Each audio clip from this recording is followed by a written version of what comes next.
Selamat pagi anak-anak kelas 10 MA Maulana Yusuf Pagelaran. Hari ini kita akan belajar tentang kurban. Itu mata pelajaran fikih ya. Materi hari ini itu tentang kurban. Yang pertama, pengertian kurban. Kurban menurut bahasa berasal dari kata kuroba yang berarti dekat. Sedangkan menurut syariat, kurban berarti hewan yang disembelih dengan niat beribadah untuk mendekatkan diri kepada Allah Subhanahu wa taala dengan syarat-syarat dan waktu tertentu. Kurban juga bisa disebut dengan udhiyah. Selanjutnya, hukum kurban. Berkurban merupakan ibadah yang disyariatkan bagi keluarga muslim yang mampu. Firman Allah dalam surat Al-Kautsar, "Inna a'toina kal kautsar."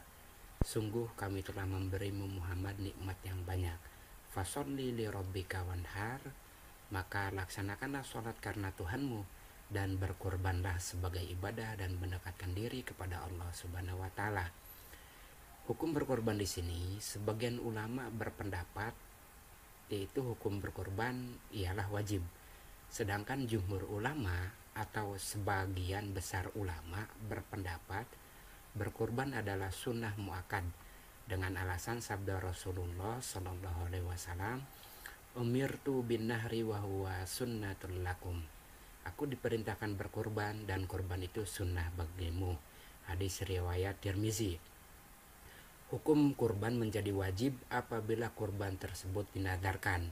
Menurut Imam Maliki, apabila seorang membeli hewan dengan niat untuk berkurban, maka ia wajib menyembelihnya.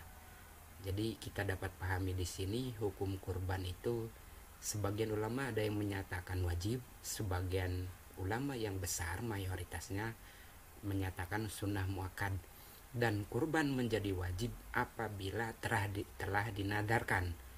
Artinya dinadarkan berjanji akan berkurban bila sesuatu.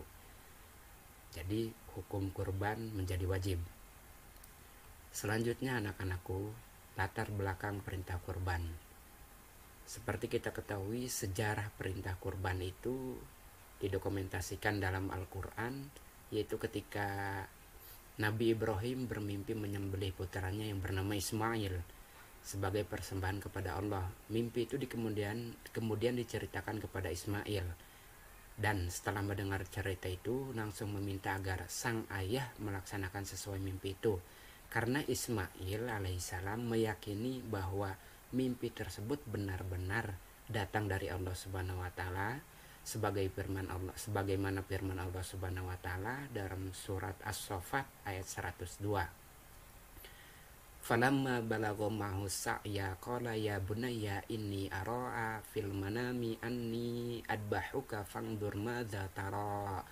Qala ya abatif alma tu'maru satajiduni insyaallahu minas sabirin.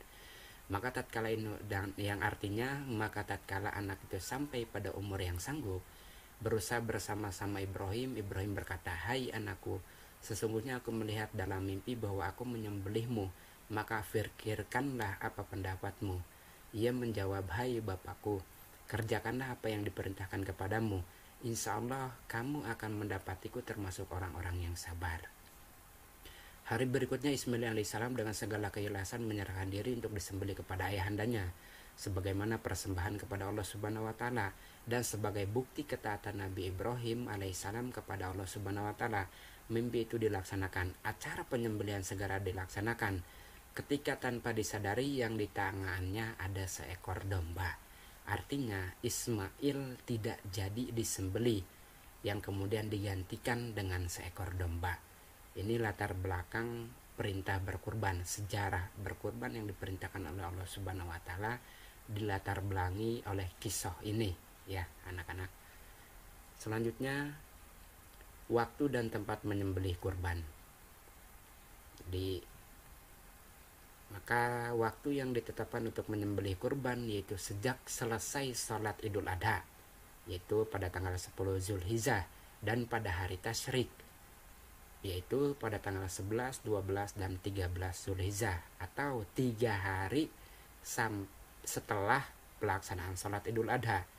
Dan waktu dan tempat penyembelihan sebaiknya dekat dengan tempat pelaksanaan sholat Idul Adha. Hal ini sebagai sarana untuk syiar Islam. Selanjutnya, ketentuan hewan kurban. Hewan yang dijadikan kurban adalah hewan ternak. Jadi kalau hewan itu bukan ternak atau hewan liar, tidak bisa dijadikan kurban. Yang boleh dijadikan kurban itu adalah hewan ternak seperti unta, sapi, kerbau, dan kambing ataupun domba. Ketentuan cukup umur itu adalah sebagai berikut. Domba sekurang-kurangnya berumur 1 tahun atau telah tanggal giginya. Sedangkan kambing biasa sekurang-kurangnya berumur 1 tahun. Adapun unta sekurang-kurangnya berumur 5 tahun dan sapi atau kerbau sekurang-kurangnya berumur 2 tahun. Hewan yang sah dikurbankan adalah hewan yang tidak cacat. Artinya baik cacat karena pincang, sangat kurus, putus telinganya, ataupun putus ekornya, atau juga karena sakit. Jadi kalau sakit, hewan tersebut tidak bisa dijadikan kurban. Seekor kambing atau domba hanya untuk kurban 1 orang, sedangkan seekor unta, sapi atau kerbau masing-masing untuk 7 orang.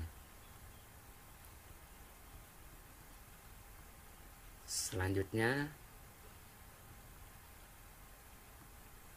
sunnah-sunnah dalam penyembelihan. Yang pertama, melaksanakan sunnah yang berlaku pada penyembelihan biasa seperti membaca basmalah, membaca salawat, menghadapkan hewan ke arah kiblat, menggulingkan hewan ke arah rusuk kirinya, memotong pada pangkal leher, serta memotong urat kiri dan kanan leher. Yang kedua, membaca takbir, yaitu Allahu Akbar. Yang ketiga, membaca doa sebagaimana dianjurkan oleh Rasulullah SAW. Allahumma taqabbal min Muhammadin wa min ummati Muhammadin. Yang keempat, orang yang berkorban menyembelih sendiri. Jika mewakilkan kepada orang lain, ia disunahkan hadir ketika penyembelihan berlangsung. Jadi orang yang berkorban itu disunahkan untuk menyembelihnya sendiri. Jika dia tidak bisa untuk menyembelih hewan itu, maka dia disunahkan pula untuk hadir pada waktu proses penyembelihan tersebut. Selanjutnya, hikmah kurban. Hikmah kurban di sini yang pertama bagi orang yang berkurban, yaitu 1, menambah kecintaan kepada Allah Subhanahu wa taala, kedua, menambah keimanan dan ketakwaan kepada Allah Subhanahu wa taala, ketika menunjukkan rasa syukur kepada Allah Subhanahu wa taala, dan keempat, mewujudkan tolong menolong, kasih mengasihi, dan rasa solidaritas. Hikmah kurban yang kedua yaitu bagi penerima daging kurban. 1, menambah keimanan dan ketakwaan kepada Allah Subhanahu wa taala. 2, bertambah semangat dalam hidupnya. Yang ketiga, bagi kepentingan umum. Hikmah kurban yaitu memperkokoh tali persaudaraan, karena ibadah kurban melibatkan semua lapisan masyarakat. Yang kedua, menumbuhkan dan meningkatkan kesadaran beragama, baik bagi orang yang mampu maupun yang kurang mampu. Demikian pemaparan tentang kurban bagi anak kelas 10 MA Maulana Yusuf ini. Selesai demikian. Terima kasih. Wallahu muwaffiq ila aqwamit thoriq. Wassalamualaikum warahmatullahi wabarakatuh.